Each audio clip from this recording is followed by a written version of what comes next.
Hello everyone, and this is my another time to read this article from my teacher. Okay, just everything's fine. I'm gonna read it with ChatGPT right now. I'm gonna call ChatGPT. Hello ChatGPT. Hey there, what can I do for you?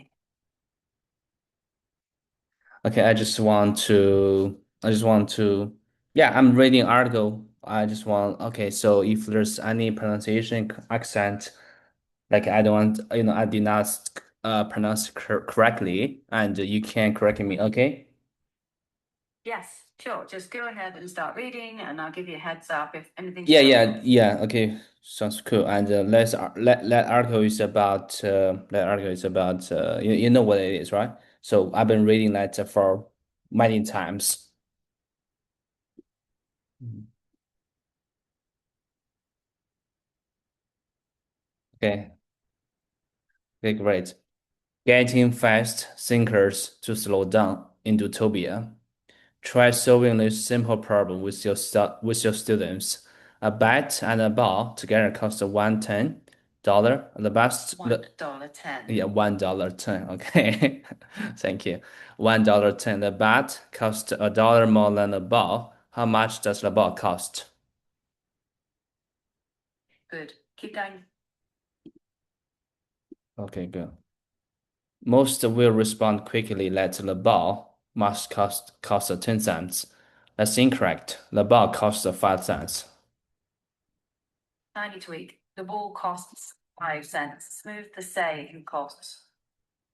Okay. Yeah. Okay, so we know a significant fact about anyone who says that the ball costs 10 cents, writes Nobel Prize winning psychologist Daniel Kahneman in his seminal 2011 book, Thinking Fast and Slow. That person did not actively check whether the answer was correct. We also know they relied on instinct to rapidly deliver an answer, what Kahneman calls fast thinking. Just watch the name stress. It's Daniel Kahneman. Daniel Kahneman. Yeah, Daniel Kahneman. Mm. Okay, at any given moment, our brains encounter an immense amount of stimuli, right? Stimuli. Yeah. Stimuli, Nice fix. yeah, stimuli to which we react intuitively, like deciding in an instant. If someone's tone denotes anger or confusion, or quickly understanding simple sentences as we read, these moments of faster thinking are near automatic thought processes that require very little effort. This type of instinctive reactive thinking is essential for survival, but an over-reliance on faster thinking can also lead to errors and bias. Kahneman contends slow thinking, by contrast, is analytical and deliberate. Tiny thing. By contrast. By contrast, by contrast is analytical and deliberate. Like when students, yeah, just give me a second. Sure.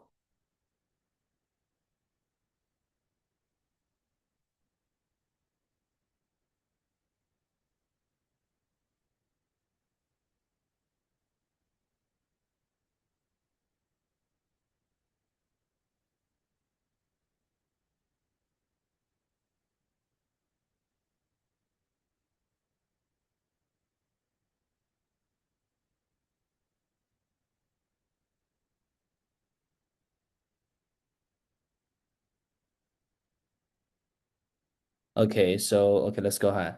Like when students raise their hand, instead of impulsively calling out an answer, or they pause to solve a math problem that requires some degree of computational work, like 15 Computation. computation Computation. computation work, like 15 times 42. But overconfidence has a tendency to creep in during learning, tricking students into believing that their first reflective response is correct. Our brains have to work harder and expend more energy to think slowly. One of the main reasons that fast thinking can become a go to a cognitive reflex. Just to link it a bit more, go to cognitive reflex. Yeah. In a rush to answer a question or solve a problem, faster thinking can lead students as as astray or something. Astray. Mm. Stray. Astray, yeah. Astray, Yes. yeah. Astray, causing them to reach conclusions based on incomplete information or make snap judgments influenced by cognitive bias. Good, but say influenced by. A bit more stress on influenced. Mm.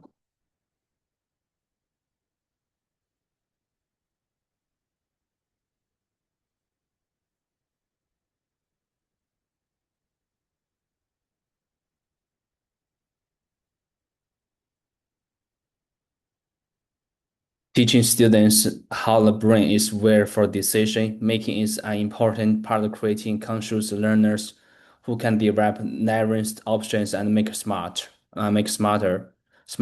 informed choices, says Rennie Hobbies, a researcher and professor of communication studies at the University of Rhode Island. Educators can help students learn how to navigate the cognitive tricks our minds can play on us while instilling a sense of intellectual humility and under-emphasized like a life skill that combines overconfidence and encourages curiosity and vigilance, right?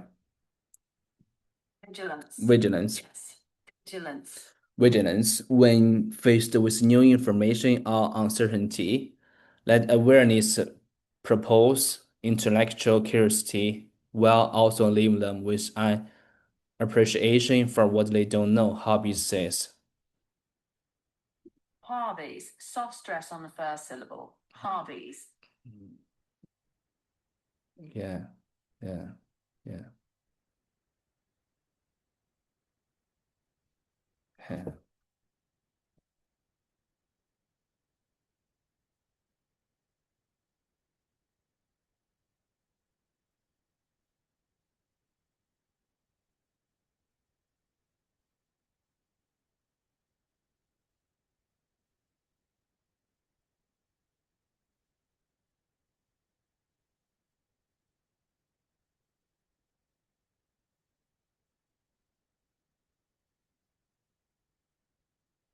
Give me a second.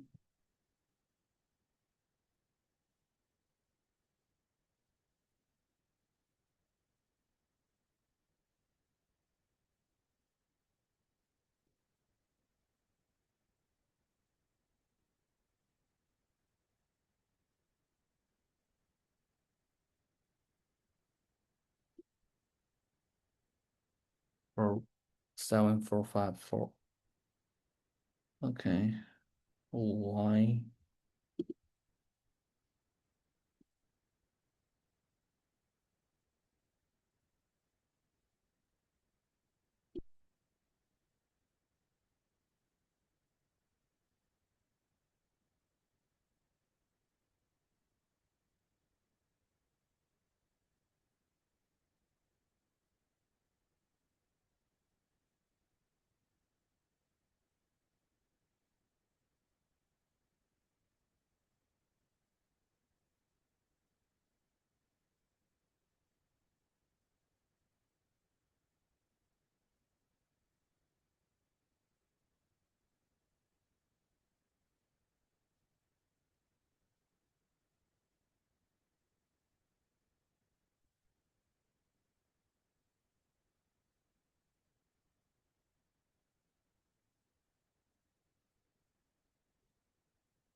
Okay, great. And let's go ahead. Okay, Hobby says here are four strategies to help students understand the benefits of slowing down their thinking, identify stealthy brain tricks despite having limited knowledge of a subject, Kids often trick themselves into overestimating their mastery of concepts and ideas, a tendency known as a Dunning-Kruger effect. Students' first instincts about what they do, I don't know, are often wrong, guessing at the bulk of the sentence without slowing down to check their work. For instance, the problem is on top of being incorrect, the mind tricks them into feeling confident that they are right. Just Yeah, go ahead. confidently. Confident. Let's confident. Okay. Yes. Yeah. Okay, so before exams, Wu Jinhing, a psychology professor at Yale University, directs her students to explain aloud concepts they have learned to a friend or family member, as if the one person has never encountered this information. That process of explanation can open students' eyes to what they know and what they don't. Ash says. In an experiment, researchers asked, "Do you know how a toilet works? How a helicopter works, and so on?" Of course, subjects can't build one from scratch, but they know there's a propeller at the top, she explains. Still, the subject responds affirmatively. Affirmative. Yeah, what's the meaning of affirm? Yeah, what's the meaning of affirm? It means in a positive or confirming way, like yes. Say it again, affirmatively. Affirmatively. Can you just explain to me? So when someone answers affirmatively, they're saying yes or agreeing with something. So here it means that people say, yes, I understand how it works, even if they don't really. Mm. Could you say it again? Sure. So affirmatively means saying yes or agreeing. Here, people claim they understand how something works, even if they don't deep down. It means they say yes or great. She nodded affirmatively. Right. In this sentence, if it sounds smooth of you, you can just say they answer yes instead of affirmatively. Okay, the subject respond yes. Okay, right? Yeah, exactly. So you can say still the subjects respond yes. Okay, respond affirmatively and provide a brief description. Next, they are asked to write out a detailed explanation of how these things actually work. It can be quite clarifying. It's enough for them to realize they don't quite understand what they thought they did, and says, before an exam, students may feel like they understand all the materials because they skimmed their notes and highlighted key terms. But when they are asked to articulate exactly what they claim to know, they come up short. Making students aware of the Dunning-Kruger effect, in addition to creating more opportunities for students to actively demonstrate their learning and incorporating occasional checks for understanding for understanding throughout the unit, provides kids with a more nuanced view of what they know, as well as what they only sort of know or don't know at all. This identifies areas they should slow down and target before and during the test prep. Nice. Just that last phrase more smoothly before the unit test prep. Hmm.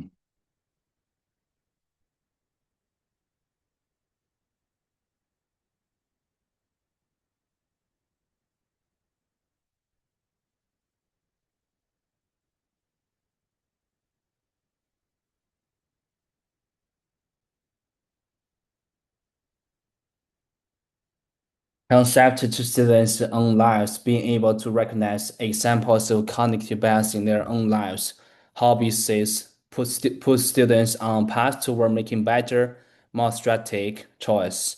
Instead of providing examples from your own adult life, hobbies suggest have kids come up with examples of cognitive bias, digital amnesia, in-group favoritism, and authority bias, for example, from their own lives, and write those down as stories. She says roles are going to be super powerful for helping students build like awareness where they understand. Here's how my brain is best to work, and here's how I experience that in daily life. Sorry, Middles, yeah, go ahead. just smooth out how my brain is biased to work. How my brain is best about work, right? Yes, exactly. That's clear. Okay, good, good. Okay, good.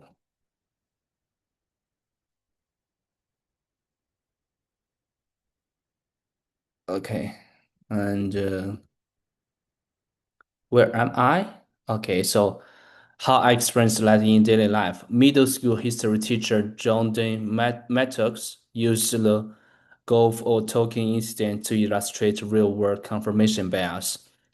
The propensity of people to seek out information. Propensity was meaning propensity. It means a natural tendency or inclination. So here, the tendency to look for confirming information. Perhaps a strong habit to do something or think a certain way. He has a propensity to say Yeah, yes. A strong habit. exactly. The propensity of people to seek out information or evidence that confirms their own options, beliefs, and values. A lesson gets students through how President Johnson looked for a way to justify his invasion plans. Mattox writes, students connect Jonathan's actions to modern examples of confirmation bias by looking at the Russian involvement in 2016 election through social media. Students are then encouraged to reflect on how confirmation bias can and has affected them while using social media. Instill healthy uh, I don't know how to skepticism, right? Skepticism. Yeah, go slowly. Skepticism. Skepticism. Skepticism instill helps how healthy skepticism, teaching students to exercise a degree of caution when approaching new information online instead of accepting everything they read as a fact is important, explains Julia Carroll. Coiro was the meaning. Not Sorry, totally sure. sorry, just how to pronounce it. Just pronounce Julie, Coiro. Julie, how to pronounce it? Oh, I see. Julia Carroll. Stress on the first syllable. Carroll. Julia Carroll, an associate professor of education at the University of Rhode Island, to strengthen her students' abilities to critically analyze and parse was meaning Pass. parse Means to break something down. parse. Yeah, so you pass information by carefully analyzing its parts. Can you tell me what's the meaning? Parse? Yeah, it means to break something down and examine each part carefully. Okay. Okay, give me a second. Parse. Sure. To look information carefully and break it into smaller parts. Okay. Parse information Yep. during online research before jumping to quick conclusions. Carol asks them to consider the following prompts. What's the purpose of this site? Who created the information on this site? And what is this person's level of what is this person's level of expertise? Nice recovery. Okay, so where can I go to check the accuracy of this information? Why did this person or group put this information on the internet? Internet. Yeah. Sounds good. That phrasing is clear. Okay. In addition to explaining the concept of echo chambers, right? Echo chambers. Yeah, echo chambers. Okay, echo chambers are environments where a person solely encounters information or perspectives that mirror and support their own, and the power they have to prepare it misinformation and warp, right? WARP, warp. Yeah. Hmm. Yes. Warp here means distort or twist someone's view. Warp people's perspective. Middle school history teacher Chris Orlando suggests that students slow down and ask the following questions when consuming information. Just let source give only one perspective of an issue. Is that perspective primarily supported by rumor or particle evidence, partial evidence, or is it partial evidence, right? Partial evidence. Yes. Okay, cool. Facts ignored when hourly uh, ops that viewpoint. Vehemently oppose. Wait, okay, Once ops again, that will okay hold each other accountable. People, not just kids, have a tendency to forget where they learn something as soon as they learn it, which is known in psychology as a source monitoring bias. We stumble nice. upon price piece of media content, take it in, and completely forget we got it from, where we got from, hobbies experience. Then we come up with the idea and we think it's our own, but we just forgotten where we read it the first time. In our media, Just yeah, go ahead, please.